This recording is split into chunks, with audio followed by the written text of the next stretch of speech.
Okay, we finally made it to Iraveth. Iraveth rubs her red and tired eyes, and he after that long time of speaking, also my voice is... It feels like no matter what I try, it sounds way more similar. Any success? How's the city? Yeah, I think it sounds the same. There's a tiefling chained up in the Defender's Heart. What can you tell me about him? Iraveth shrugs scornfully. Woljif is a pretty thief from a gang of tieflings operating in Kenabres. Oh, they are named tieflings. Nice. That's what we call them in these parts. They tried to rob a vendor of magical items recently. Unfortunately, we apprehended only one of them, and the rest managed to escape. We have nowhere else to keep him, and apart from the Defender's Heart, but that's hardly a prison. Woljif knows it too. He's been begging us for days to let him go free, or have someone vouch for him. He's already asked you to put in a good word for him, hasn't he? Iraveth squints at you thoughtfully, then shrugs. If you want to recruit Woljif and put him to good use, go ahead and take him off our guard's hand. We can ill afford to let a soldier spend their days watching over a middling thief. I hope the tiefling proves useful should you decide to take him along. So, what is our main objective? You heard what the demon said. They're going to desecrate the wardstone and blow out the whole war barrier around the Worldwound. That would be an even worse disaster than the Worldwound's expansion before the Second Crusade. Not only Kenabres, but every city with a wardstone will be destroyed, including the capital. We can't allow that, no matter what. We will retake it, even destroy it if we must. Iomedae's gift must not become a weapon for the Abyss. These wardstones, what exactly are they? I think we asked that already. They are our greatest treasure. The shield given us by Iomedae herself and placed in Kenabres and other Mendevian cities and fortresses by her heralds. The chain of wardstones forms a protective barrier that stops the expansion of the Worldwound and keep the demons from moving beyond its borders. I shudder to think what will happen if the barrier falls. Would you allow me to ask a few personal questions? Frowning a little, Iraveth nods. Please, but I must warn you, there are some things I don't have the right to discuss. Where are you from? I was born in Kenabres. I grew up on a farm just outside it, but my way back home lay at the end of a long and winding road. It took me years of traveling through foreign lands before I came back to where I've always belonged. So, how did you become a paladin? A bitter smile appears in the half-orc's face. I don't much like to remember it. Believe it or not, the story of how I became a paladin is also the story of how I failed to become a knight. My parents were crusaders, may their souls stand together in iomedae's celestial army. When I was born, they retired from the war and started preparing me to continue their legacy. But my father was an orc. You'd be pressed to find a calmer, wiser and more pious servant of the goddess than he, but still, all his life he was dogged by sideways looks and whispers. When I grew older and it was time for me to serve, I decided anywhere but Kenabres. That was where my father had served loyally, and his only reward has been injustice.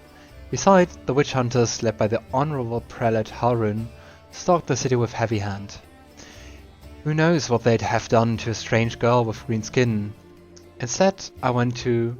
Smirk that looks more like a painful grimace crosses her face. You can laugh if you want, but I was young and foolish.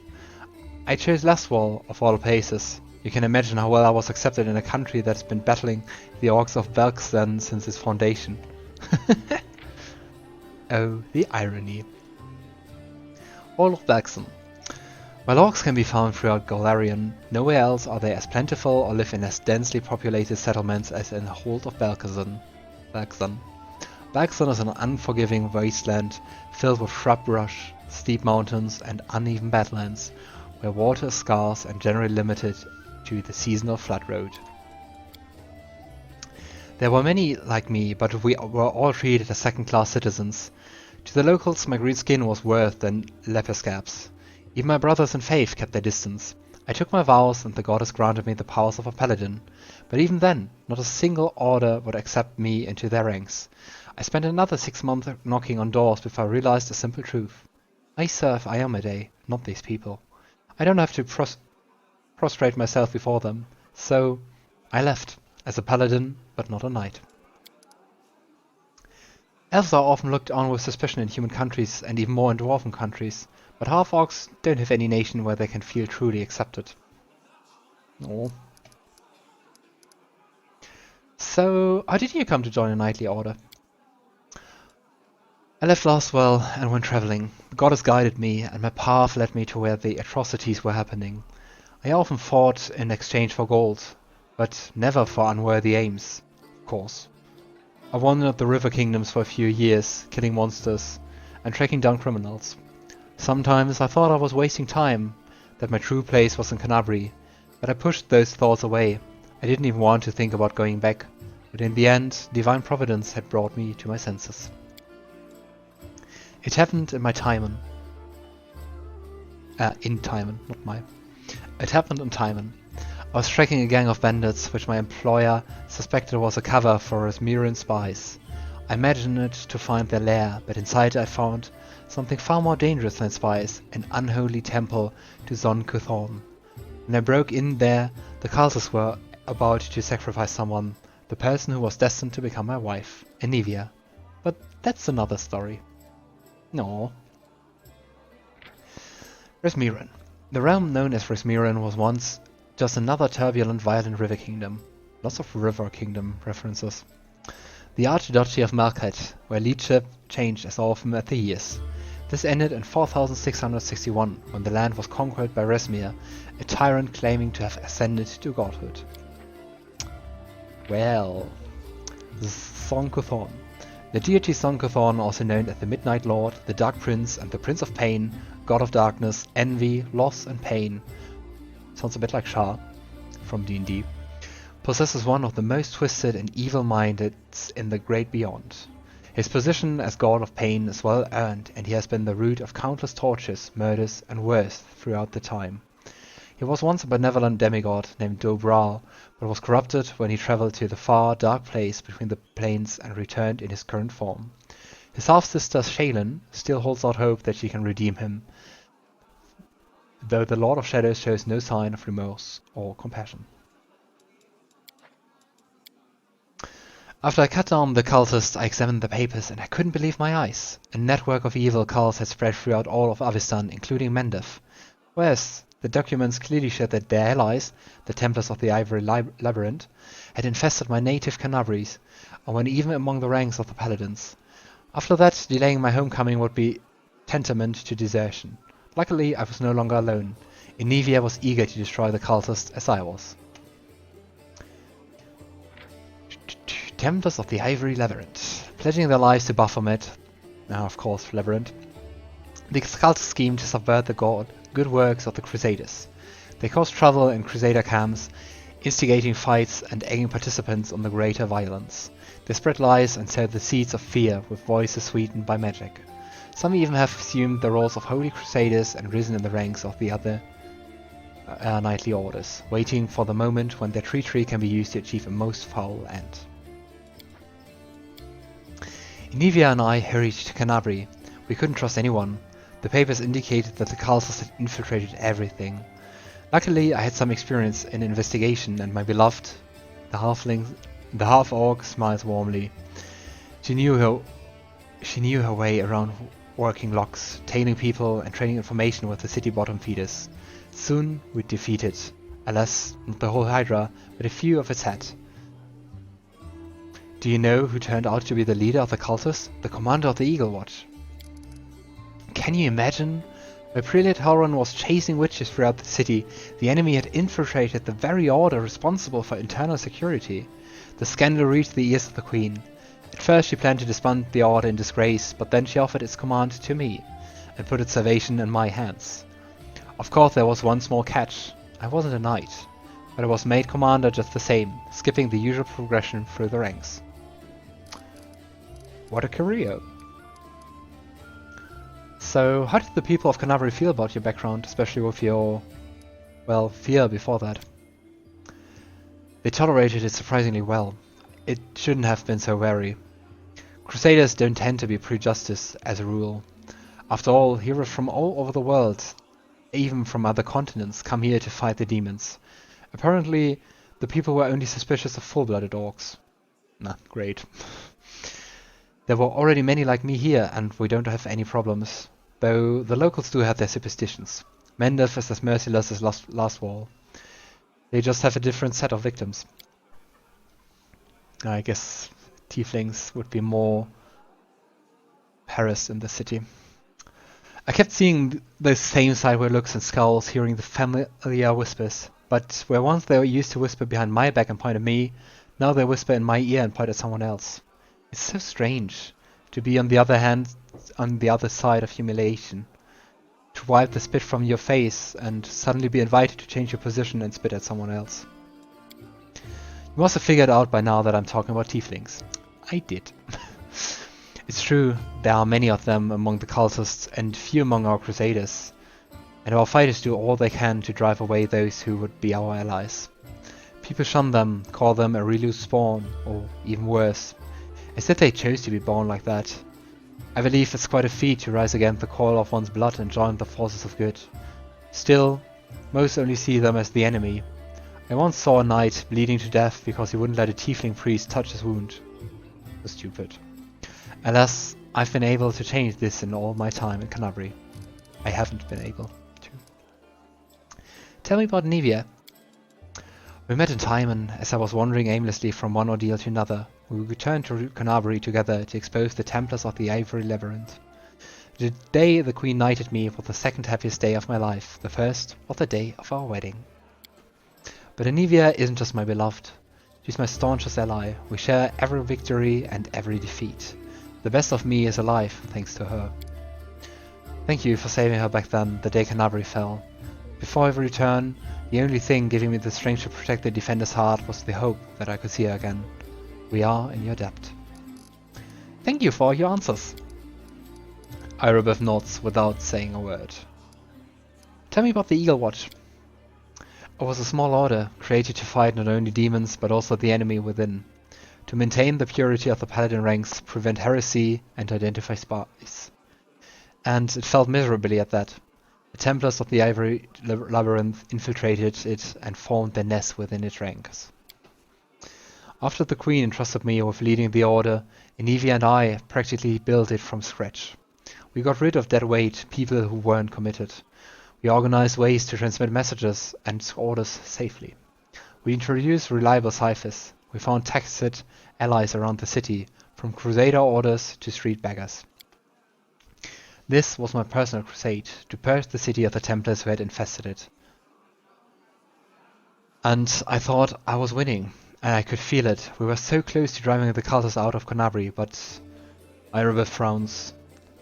It's hard to admit, but those successes didn't count for much once the demons entered the city. I wouldn't say that. On the contrary, if it wasn't for you, there wouldn't be a headquarters at the Defender's Heart. The cultists would have served up the city on a platter to the demons. The lines on Irabeth's forehead soften. Yes, that's true. It's a good thing we achieved something. Thank you. I have to go. Go. May iomedae keep you safe. I am here all week.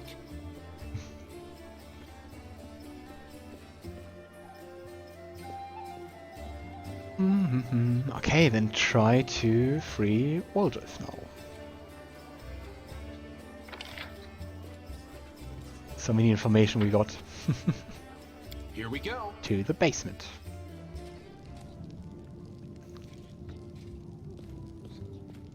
Well, Chief, what do you got for me? I talked to Irabeth and I've decided to make you part of my troop. Well, we'll see how it goes. You must be a smooth talker. Come on, Delvin, get these bracelets of yours off me. I'm going free. Woljif leaps to his feet and gleefully rubs his hands. You're sure to regret this. This tiefling will fleece you for everything you've got. Mark my words. You're Well... a bitter little man, Delvin. Petty and mean. You can't even be happy for me, can ya? I pity you. I'll leave you alone with your sad little soul. So long! And now, Chief, straight down to business. You see, I'm one of those guys that people around here call thieflings. We just call ourselves the family. After we knocked over that shop and I got stuck here in the Defender's Heart, a little bird told me that big sister Charisme wanted to see me. That she had some questions to ask me. You following? Woljif is freed from his shackles and rubs his chafed wrists. He glances around, making sure that no one is listening in. Now, she won't be asking me questions like, Woljif, how'd you manage to get out of this one? Or, Woljif, you're so thin, didn't they feed you? No, something serious has gone down, and I just know they want to try to pin something on me. I can feel it in my tail. So, I knew right away that I couldn't go alone. You turned up just in time, Chief. You don't need to do anything when we get there. Just stand behind me and look mean, and I'll handle the rest. Somehow. Let's go, I'll show you the way. Look mean. New quest.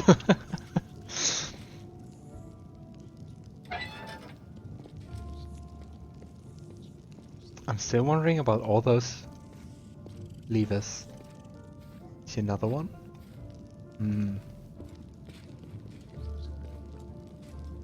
But I can't really imagine they're just for show. Oh. Eating something. What's going on here? We'll just give you a friendly wave. Hey Chief, wanna talk? Oh dang it, that's a kind of similar voice and way of talking I do for my main character. I want to know more about you. How much is more? Are your family thieflings too? My family is an interesting story actually, but I don't tell it to just anyone. My father and mother had a bakery. Their life was great, but the gods never blessed them with any children.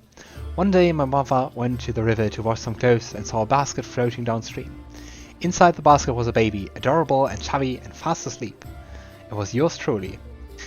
In my hand was a note, spritzed with expensive perfume that said, "Take care of my little angel."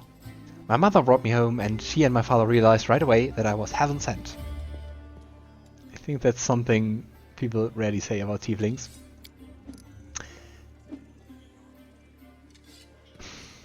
They raised me as their own. When I turned 15, my mother showed me my baby blanket. It was embroidered with the coat of arms of an unknown kingdom, all in gold thread. Ever since then, I've been looking for my real parents, but it's not easy, traveling takes money. So, if you have a few gold coins, I pay you back as soon as I find my real family. I give you my word. You know, Woljif, that doesn't sound very believable.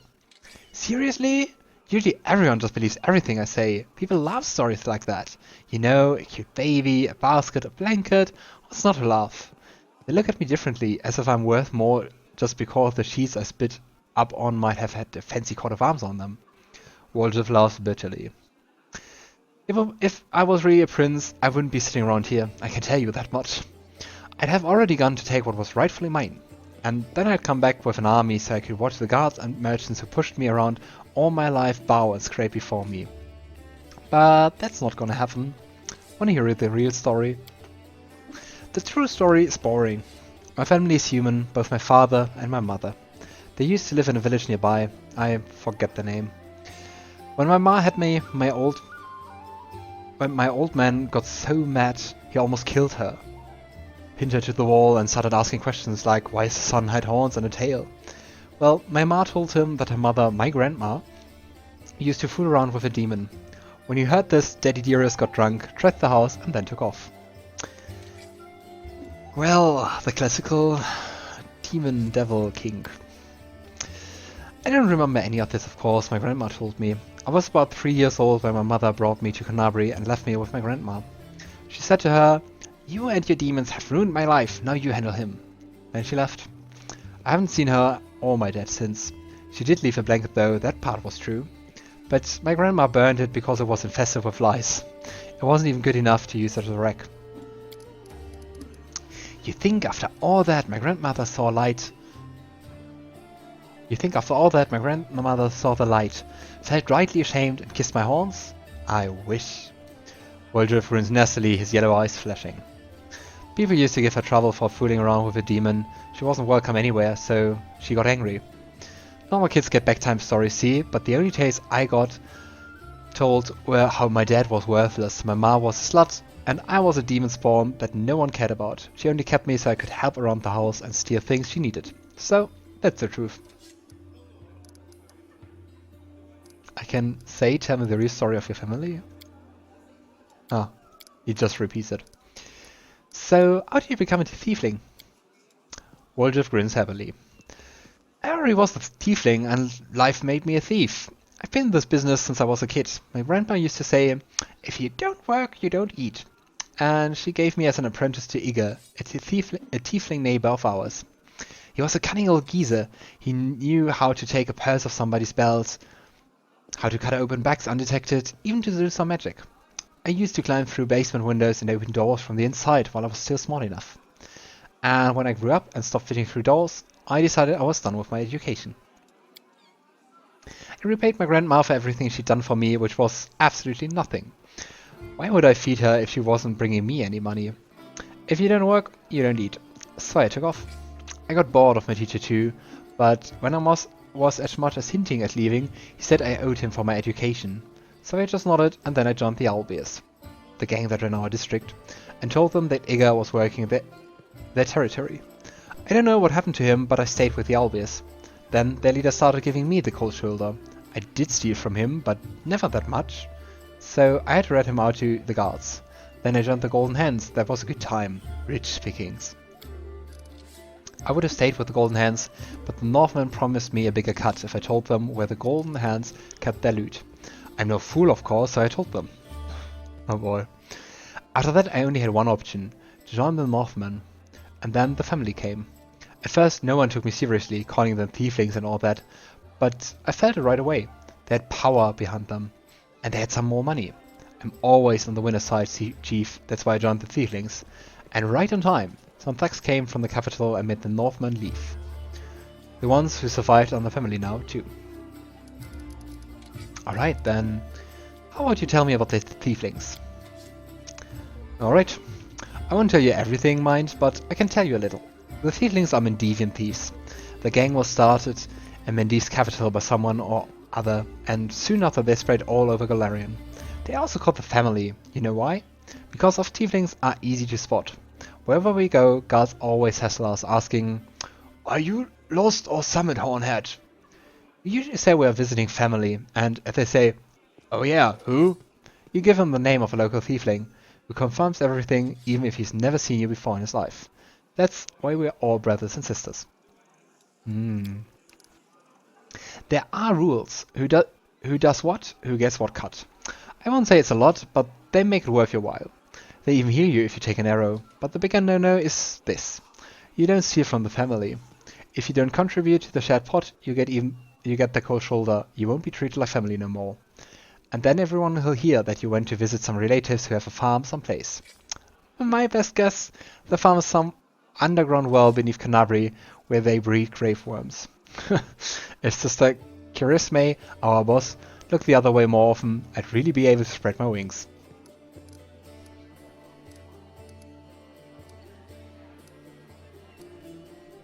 Wow, I mean stealing from someone you call sister?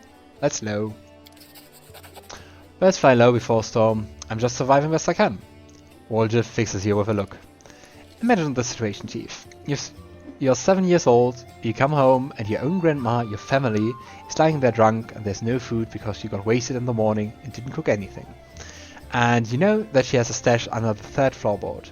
You take this money so as you don't starve to death. And then, when she wakes up, she beats you because you shouldn't have taken it. You should have stolen some food, you're a waste of space. That's something you can never understand, Chief. You only care about moral choices, you always know what's right and what's wrong. Brother, sister, grandma, mother. In real life, they're just words. So, what do you think of Kenabres? It used to be such a hole, then the Crusaders and refugees came here and things started looking up. Although, it depends who you ask, I suppose. We just better steer clear of here, because iomedae's followers are ferocious. Especially Harun Shepok, the local inquisitor. He's a tough old gold. I didn't see it myself, but a serving girl at the tavern told me that her second cousin's son from his third wife, is a paladin, and he said that Harun takes an unsheathed sword with him even to privy when he sleeps. He puts it on the pillow next to him, and when he's in his cups, he strokes the blade and whispers sweetly to it. You are my one true friend. You are the only one I can rely on. Well, if I would expect that from anyone, it would be him. Erebeth gives us a hard time too. He has much look at something nice, at some nice little bauble, and before you can think of taking it, before your fingers even twitch, she's coming for you, with her nostrils flaring and her fangs glinting. Scary woman. But even she's better than Sister Charisme, our boss here in Kenabres. By our, I mean the Thiefling's boss. If you get caught by Erebeth, it's all out in the open. You go to prison, or you end up as worm food. But if you step on Charisme's toes, poof, you're gone. Just like that. No one ever sees you again. All you hear is, he went to the family farm, even though he's never had a family or a farm.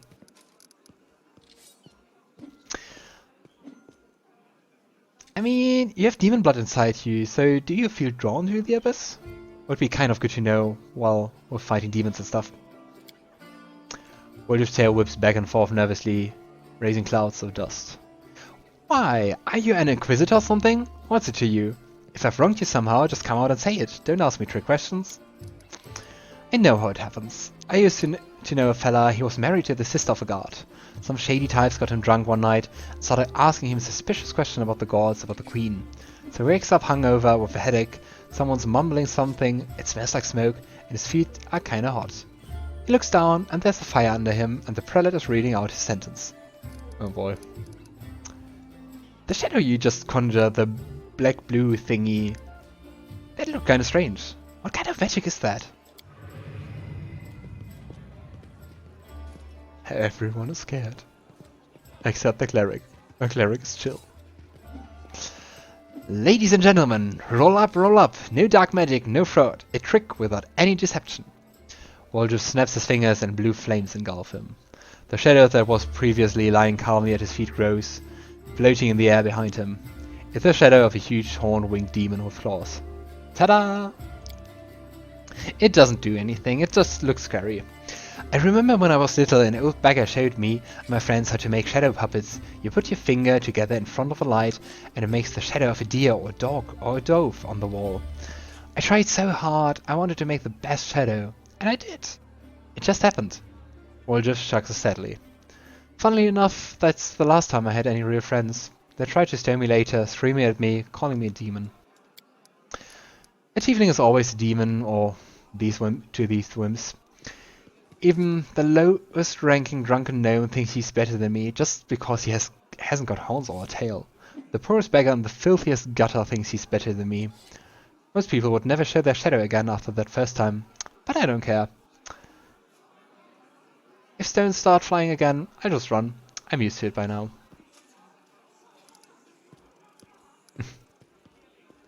It looks formidable. I like it.